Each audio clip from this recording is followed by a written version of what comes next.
Hi movie lovers, welcome back to double Tamizha. நம்ம சேனல்ல தொடர்ந்து ஒரு 3 வீடியோஸ்ல ஸ்டீவன் ஸ்பீல்பர்க் உடைய படங்களை போட சொல்லி ஒருத்தர் கமெண்ட் பண்ணிக்கிட்டே இருந்தாரு. சோ அதனால இந்த வீடியோல ஹாலிவுட் லெஜெண்டரி டைரக்டர்ஸ்ல ஒருத்தரான ஸ்டீவன் ஸ்பீல்பர்க் உடைய படங்களை பத்தி தான் இந்த வீடியோல பார்க்க போறோம். சோ மொத்தமா ஒரு 7 படங்களை வந்து இந்த வீடியோல வந்து கொண்டு வந்திருக்கேன். இந்த எல்லா படங்களோட லிங்க்ஸையும் நம்மளுடைய டெலிகிராம் குரூப்ல நான் கொடுத்திருக்கேன். நீங்க இன்னும் டெலிகிராம்ல ஜாயின் பண்ணாம இருந்தீங்கன்னா இந்த வீடியோட டிஸ்கிரிப்ஷன் பாக்ஸ்ல லிங்க் இருக்கு, மறக்காம கிளிக் பண்ணி ஜாயின் பண்ணி உங்களுக்கு பிடிச்ச மூவிஸை டவுன்லோட் பண்ணி என்ஜாய் பண்ணுங்க.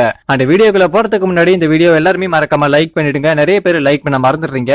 உங்களோட லைக் தான் காட்டுற வீடியோ பண்றதுக்கு மோட்டிவேட்டடா இருக்கும். சோ மறக்காம எல்லாருமே வீடியோக்கு ஒரு லைக் கொடுத்துருங்க. வீடியோக்குள்ள போறதுக்கு முன்னாடி அமேசான், பிளிப்கார்ட் போன்ற ஷாப்பிங் சைட்ஸ்ல இப்போ தரமான டீல்ஸ் எல்லாம் போயிட்டு இருக்கு. அதுல சீப் அண்ட் பெஸ்ட் கேஜெட்ஸோட லிங்க்ஸ் எல்லாம் நான் கீழே வந்து கொடுத்திருக்கேன். சோ அது மட்டும் இல்லாம டிஸ்பிளேல தெரியுற இந்த சூப்பர் ஹீரோஸோட கேஜெட்ஸோட லிங்க்ஸையும் கீழே வந்து நான் கொடுத்திருக்கேன். சோ நீங்க அதை பர்ச்சேஸ் பண்ற ஐடியால இருந்தீங்கன்னா நம்ம சேனல்ல அடுத்த லெவலுக்கு கொண்டு போறதுக்கு அது ஹெல்ப்ஃபுல்லா இருக்கும். அதுக்கு முன்னாடி நம்மளுடைய Facebook பேஜை யாராவது ஃபாலோ பண்ண வந்தீங்கன்னா வீடியோக்கு மேல உள்ள ஃபாலோ பட்டனை பிரஸ் பண்ணி ஃபாலோ பண்ணிங்க. ஃபாலோ பண்ண கையோட ஒரு பெல் ஐக்கன் கிரியேட் ஆகும். அதையும் கிளிக் பண்ணி ஆல் வீடியோஸ்ன்றதை கொடுத்துட்டீங்கன்னா நம்ம போடக்கூடிய எல்லா வீடியோமே உங்களுக்கு ஆன் டைம் வந்து சேரும். நம்ம லிஸ்ட்ல ஃபர்ஸ்ட் பார்க்க போற படம் 2005 ஒரு த்ரில்லர் அண்ட் டிராமா மூவியா ரிலீஸ் ஆன முனிச். இந்த படத்தினுடைய ஸ்டோரி என்னன்னா, ஜெர்மனில முனிச்ன்ற ஒரு சிட்டில ஒலிம்பிக் போட்டி நடந்துகிட்டு இருக்கும். அந்த ஒலிம்பிக்ல கலந்து கொள்ள இஸ்ரேலை சேர்ந்த 11 வீரர்கள் வராங்க. அந்த 11 வீரர்களையும் ஒலிம்பிக் டிபார்ட்மெண்ட் ஒரு இடத்துல தங்க வைக்கிறாங்க. அப்போ அந்த இடத்துக்கு பாலஸ்தீன தீவிரவாதிகள் ஊடுருவி அங்க இருக்கிற கொஞ்சம் பேரை சுட்டு கொலை பண்ணிட்டு இந்த 11 வீரர்களையும் பணைய கைதிகளை கொண்டு போயிடுறாங்க. சோ அதுக்கப்புறமா இஸ்ரேலுக்கும் தீவிரவாத கும்பலுக்கும் பேச்சுவார்த்தை நடக்குது. இந்த பேச்சுவார்த்தையில தோல்வி அடைஞ்சதுனால தீவிரவாத கும்பல் அந்த 11 பேரையுமே சுட்டு கொலை பண்ணிடுறாங்க. இதனால இஸ்ரேலுக்கு ஒரு பெரிய அவமானம் ஏற்பட்டுடும். சோ அதுக்கப்புறமா இஸ்ரேலுடைய பிரதமர் இந்த உலகத்திலேயே மிக திறமையான உளவுத்துறையான மொசாட்ன்ற ஒரு அமைப்பு கிட்ட இந்த கொலைகளை பண்ண தீவிரவாதிங்க இந்த உலகத்துல எந்த மூலையில இருந்தாலும் அவங்களை கொலை பண்ணிட்டு தான் திரும்பவும் இஸ்ரேலுக்கு வரணும்னு அவர் ஆர்டரை கொடுக்கறாங்க. சோ அதுக்கப்புறமா என்ன நடந்துச்சு, தீவிரவாதிங்க எல்லாருமே இந்த மொசாட்ன்ற அமைப்பை கொலை பண்ணிச்சா இல்லையா அப்படின்றதான் இந்த படத்தினுடைய மீதி கதை. தரமான ஒரு த்ரில்லர் மூவி. IMDbல 7.5 ரேட்டிங் வந்து வாங்கியிருக்கு. சோ இன்னும் இந்த படத்தை நீங்க பாக்கலனா கண்டிப்பா இப்பவே டவுன்லோட் பண்ணி பாருங்க. நம்ம லிஸ்ட்ல செகண்டா பார்க்க போற மூவி 1975 ஒரு ஹாரர் அண்ட் த்ரில்லர் மூவியா ரிலீஸ் ஆன ஜாஸ். இந்த படத்தினுடைய ஸ்டோரி என்னன்னா, பீச்ல ஒரு பொண்ணு நீச்சல் அடிச்சுக்கிட்டு இருக்கா.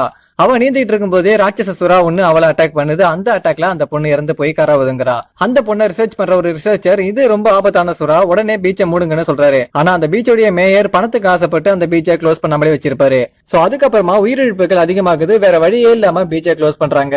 க்ளோஸ் பண்ண கையோட ஒரு அனௌன்ஸ்மெண்ட் கொடுக்கறாங்க. அந்த அனௌன்ஸ்மெண்ட் என்னன்னா, இந்த ராட்சச சுறாவை வேட்டையாடி கொண்டு வரவங்களுக்கு ஒரு பெரிய பரிசு தரத்தை அனௌன்ஸ் பண்றாங்க.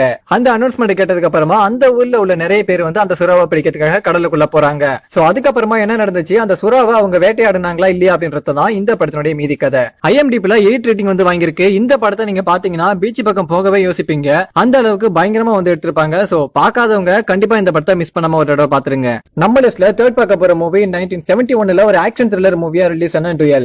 இந்த படம் தான் ஸ்டீவனுடைய முதல் படம். இந்த படத்தினுடைய ஸ்டோரி என்னன்னா, ஹீரோ ஒரு பெரிய பிசினஸ்மேன். பிசினஸ் ட்ரிப்புக்காக ஹீரோ கார்ல வெளியூர் போயிட்டு இருப்பாரு. ஹைவேல கூட ஹீரோ 40 கிலோமீட்டர் ஸ்பீடா தாண்டவே மாட்டாரு.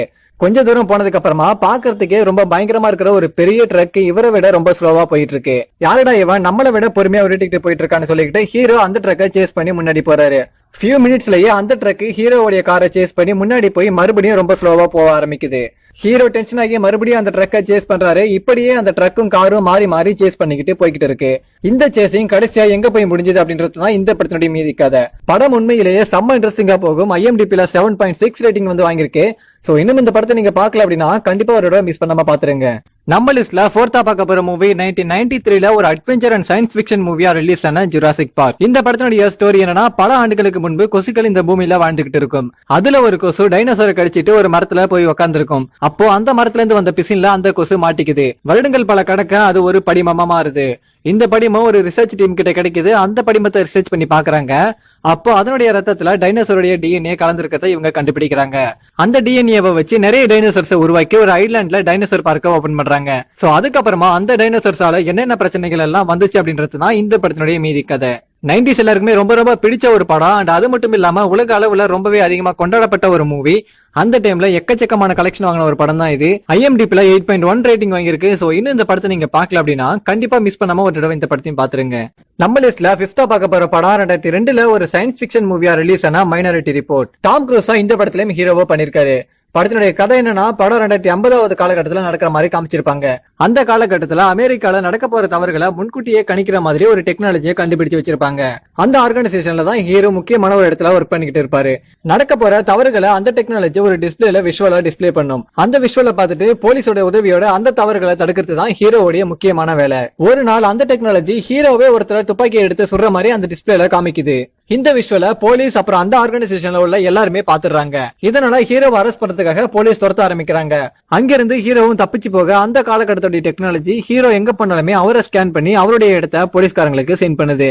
கடைசியில என்னதான் நடந்துச்சு, ஹீரோவே கொலை பண்ற மாதிரி ஏன் அந்த டெக்னாலஜி காமிச்சுது, அந்த டெக்னாலஜிக்கு பின்னாடி இருக்கிற மர்மம் என்னன்றது தான் இந்த படத்தினுடைய மீதி கதை. செம்மையான ஒரு ஆக்ஷன் மூவி. IMDb 7.6 ரேட்டிங் வாங்கியிருக்கு. சோ இன்னும் இந்த படத்தை நீங்க பாக்கல அப்படின்னா கண்டிப்பா மிஸ் பண்ணாம இப்பவே பாத்துருங்க. நம்ம லிஸ்ட்ல 6th பார்க்க போற படம் 2005ல ஒரு சயின்ஸ் அண்ட் ஆக்ஷன் மூவியா ரிலீஸ் ஆன வார் ஆஃப் த வேர்ல்ட்ஸ். இந்த படத்துலயும் டாம் க்ரூஸ் தான் ஹீரோவா பண்ணிருப்பாரு. படத்தினுடைய ஸ்டோரி என்னன்னா, ஹீரோ ஒரு ஃபேமிலி மேன். தான் ஃபேமிலியோட ஹீரோ சந்தோஷமா வாழ்ந்துட்டு வர்றாரு. ஒரு நாள் வெதர்ஸ் எல்லாம் சேஞ்ச் ஆகி ஒரு பெரிய லைட்டிங் வந்து பூமியை அட்டாக் பண்ணுது. அந்த லைட்டிங் வந்ததுக்கு அப்புறமா பூமியை பழந்துகிட்டு நிறைய ஏலியன்ஸ் வர ஆரம்பிச்சிடும்.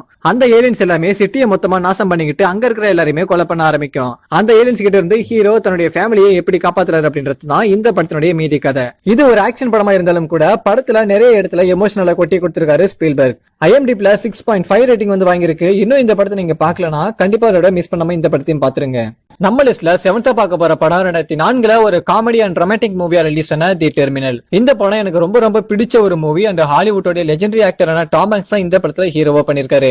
இந்த படத்தினுடைய ஸ்டோரி என்னன்னா, கிரக்கோஷியா என்ற ஒரு நாட்டுல இருந்து முக்கியமான ஒரு வேலையா ஹீரோ நியூயார்க்கு வராரு. நியூயார்க்குடைய ஏர்போர்ட்டுக்கு வந்த அந்த சமயத்துல ஹீரோவுடைய கண்ட்ரில உள்நாட்டு போர் ஸ்டார்ட் ஆகிடும். இதனால அந்த கண்ட்ரியோட பாஸ்போர்ட்டை பேன் பண்ணிடுறாங்க. பாஸ்போர்ட் பேன் ஆனதுனால ஹீரோவை நியூயார்க் சிட்டிக்குள்ள அனுமதிக்க மாட்டாங்க. திரும்பவும் அவருடைய கண்ட்ரிக்கு ரிட்டர்ன் போகலாம்னு பார்த்தா அதுக்கும் அலோடு கிடையாது. தன்னுடைய கண்ட்ரிக்கும் போக முடியாம அமெரிக்காக்குள்ளேயும் அடி எடுத்து வைக்க முடியாததுனால ஹீரோ அந்த ஏர்போர்ட்டே தங்கிடுறாரு. ஒரு நாள் 2 நாள் இல்ல, பல மாசங்களா அந்த ஏர்போர்ட்டே தங்க வேண்டிய சூழல் ஏற்படுது. சோ அதுக்கப்புறமா என்ன நடந்துச்சு, ஹீரோ வந்த வேலையை முடிச்சாரா, தன்னுடைய கண்ட்ரிக்கு ரிட்டர்ன் போனாரா அப்படின்றதுதான் இந்த படத்தினுடைய மீதி கதை. இந்த படத்தை நீங்க ஒன்ஸ் பாத்துறீங்க அப்படின்னா உங்க லைஃப்ல என்னைக்குமே இந்த படத்தை நீங்க மறக்கவே மாட்டீங்க. குறிப்பா ஒரு சீன்ல பாத்தீங்கன்னா, ஏர்போர்ட்டுக்கு ஹீரோ வந்ததுக்கு அப்புறமா அவர்கிட்ட சுத்தமா காசே இருக்காது. பசியில என்ன பண்றதுன்னு தெரியாம ரொம்ப சோகமா உட்காந்துருப்பாரு. அப்போ ஒருத்தவங்க ட்ராலியை தள்ளிக்கிட்டு வந்து அதனுடைய நிறுத்தத்துல நிறுத்தும் போது ஒரு மிஷின்ல இருந்து ஒரு காயின் வந்து வெளியே விழுது. இத பார்த்த ஹீரோ அந்த ஏர்போர்ட்ல எல்லாருமே அப்படியே விட்டுட்டு போன அந்த ட்ராலி மொத்தத்தையுமே தள்ளிக்கிட்டு வந்து விடுறாரு. அப்போ அந்த மிஷின்ல இருந்து எக்கச்சக்கமான சில்லறை வந்து வெளியே விழுது. அதையெல்லாம் கலெக்ட் பண்ணிட்டு போயிட்டு சாப்பாடு வாங்கி சாப்பிடுறாரு. அந்த சீன்ல எல்லாம் ஹீரோ அப்படியே வாழ்ந்திருப்பாருங்க. செம்ம அல்டிமேட்டா பண்ணிருப்பாரு அந்த சீனை. அந்த சீனை நீங்க பாக்கும்போது அழுதா கூட ஆச்சரியப்படுறதுக்கு இல்ல, அந்த அளவுக்கு வந்து பண்ணிருப்பாரு. IMDb 7.4 ரேட்டிங் வந்து இந்த படம் வாங்கியிருக்கு. சோ இன்னும் இந்த படத்தை நீங்க பாக்கல அப்படின்னா கண்டிப்பா இப்பவே இந்த படத்தை டவுன்லோட் பண்ணி பாருங்க. அவ்வளவுதான் இன்னைக்கு இந்த வீடியோ. சோ மேல சொன்ன 7 படங்களோட லிங்க்ஸையும் நம்மளுடைய டெலிகிராம் குரூப்ல கொடுத்திருக்கேன். நீங்க இன்னும் டெலிகிராம்ல ஜாயின் பண்ணாம இருந்தீங்கன்னா இந்த வீடியோட டிஸ்கிரிப்ஷன் பாக்ஸ்ல லிங்க் இருக்கு. சோ மறக்காம கிளிக் பண்ணி ஜாயின் பண்ணிக்கங்க. இந்த வீடியோ உங்க எல்லாருக்குமே பிடிச்சிருக்கும்னு நினைக்கிறேன். சோ பிடிச்சிருந்தா மறக்காம இந்த வீடியோக்கு ஒரு லைக் கொடுத்துருங்க. உங்களுடைய லைக் தான் காட்டுற வீடியோ படத்துக்கு மோட்டிவேட்டடா இருக்கும். சோ மறக்காம லைக் பண்ணாம இருந்தீங்கன்னா மறந்துடாம லைக் பண்ணிடுங்க. இந்த வீடியோ பத்தின கருத்துக்களையும் இந்த வீடியோஸ்ல உங்களுக்கு பிடிச்ச மூவிஸ் என்ன, அடுத்து என்ன மூவிஸ் போடலாம், அண்ட் ஸ்டீவன் ஸ்பீல்பர்க்குடைய ஃபேன்ஸ் யாராவது இருந்தீங்கன்னா மறந்துடாம கமெண்ட் பாக்ஸ்ல கமெண்ட் பண்ணுங்க. இது போல இன்ட்ரெஸ்டிங் மூவிஸ்க்கு நம்ம சேனலை மறந்துடாம சப்ஸ்கிரைப் பண்ணுங்க. அண்ட் கூடவே வர பெல் ஐக்கனை கிளிக் பண்ணி ஆல் ஆப்ஷன்ல செட் பண்ணுங்க. அண்ட் நம்மளுடைய கமெண்ட்ஸ்ல எக்கச்சக்கமான பேர் வந்து மூவிஸோட டைரக்ட் லிங்க் கொடுக்க சொல்லி கமெண்ட் பண்ணிருந்தீங்க. மூவியோட டைரக்ட் லிங்க் உங்களுக்கு வேணும் அப்படின்னா நம்மளுடைய ஜாயின் பட்டன்லாம் மறக்காம ஜாயின் பண்ணுங்க. ஜாயின் பண்ற எல்லாருக்குமே ஒரு ஸ்பெஷலா குரூப் கிரியேட் பண்ணி அதுல உங்களுக்கான மூவிஸோட டைரக்ட் லிங்க் வந்து கிடைக்கும். அடுத்ததான் நம்ம வீடியோஸ்ல போடக்கூடிய மூவிஸோட லிங்க், நீங்க கேட்கக்கூடிய மூவிஸோட லிங்க், எங்களுடைய தரப்புல இருந்து சிறந்த படங்களுக்கான லிங்க்ஸ் எல்லாம் உங்களுக்கு அதுல டைரக்டா வந்து கிடைக்கும். சோ விருப்பம் இருக்கிறவங்க மறந்துடாம ஜாயின் பட்டன்லாம் ஜாயின் பண்ணிக்கோங்க. அண்ட் வேற ஏதாவது டவுட்ஸ் இருந்தாலோ அல்லது என்ன நீங்க பர்சனலா கான்டாக்ட் பண்ணணும்னு நினைச்சீங்கன்னா நம்மளுடைய Facebook அண்ட் இன்ஸ்டால மெசேஜ் பண்ணுங்க. லிங்க் டிஸ்கிரிப்ஷன்ல இருக்கு. சோ அடுத்த ஒரு இன்ட்ரெஸ்டிங்கான வீடியோல சந்திக்கலாம். So tata bye by.